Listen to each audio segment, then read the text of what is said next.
বিসমিল্লাহির রহমানির রহিম। আসসালামু আলাইকুম viewers, welcome back to my channel Sharmin kitchen এবং সবাইকে নতুন বছরের শুভেচ্ছা জানিয়ে শুরু করছি আমার আজকের রেসিপি।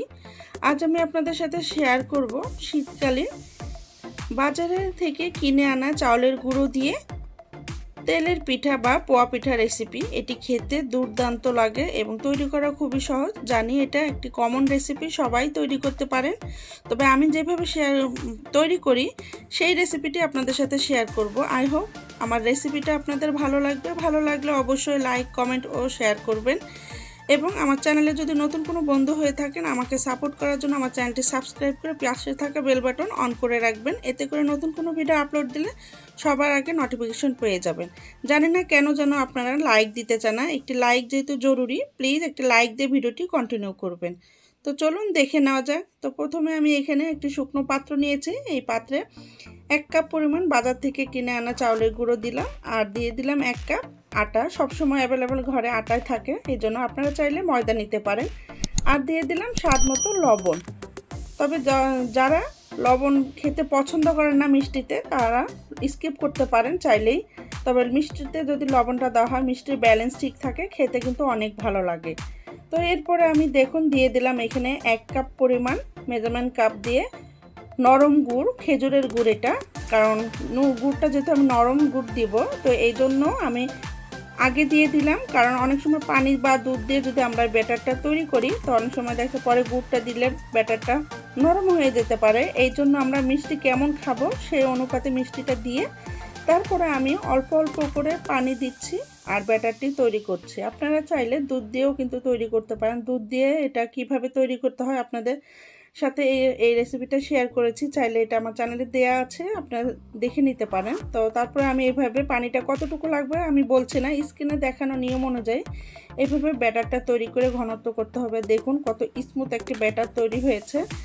তো ঠিক এমনটি তৈরি করতে হবে। তারপর দিয়ে দিলাম 1/2 কাপ পরিমাণ নারকেল। আর না, এই তেলের পিঠায় কিন্তু নারকেলটা দিলে খেতে কিন্তু ভীষণ ভালো লাগে আর এটার টেস্ট কিন্তু বহু গুণে বেড়ে যায়।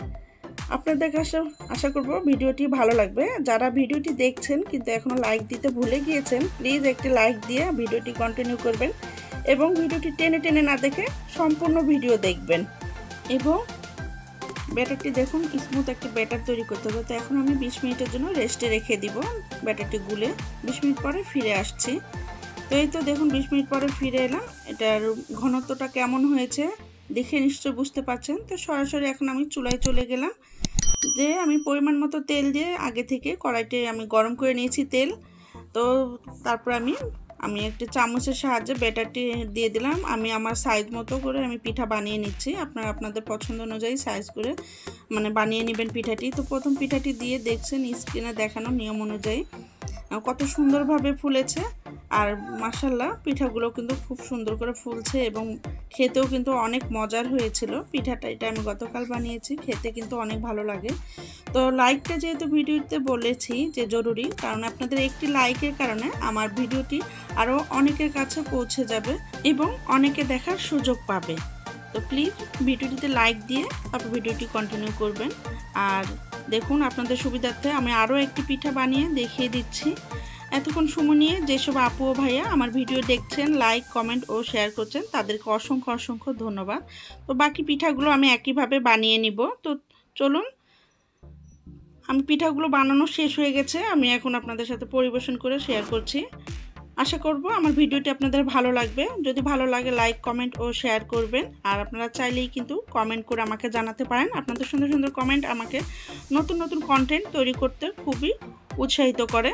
তো পিঠাটি আমি মাঝখান থেকে কেটে দেখিয়ে দিলাম, দেখুন কতটা সফট আর মজার হয়েছে। তো ভালো থাকবেন, সুস্থ থাকবেন, সবাই সবাইকে সাপোর্ট করবেন। পরবর্তী ভিডিও দেখার আমন্ত্রণ জানিয়ে এখানে বিদায় নিলাম। আল্লাহ হাফেজ।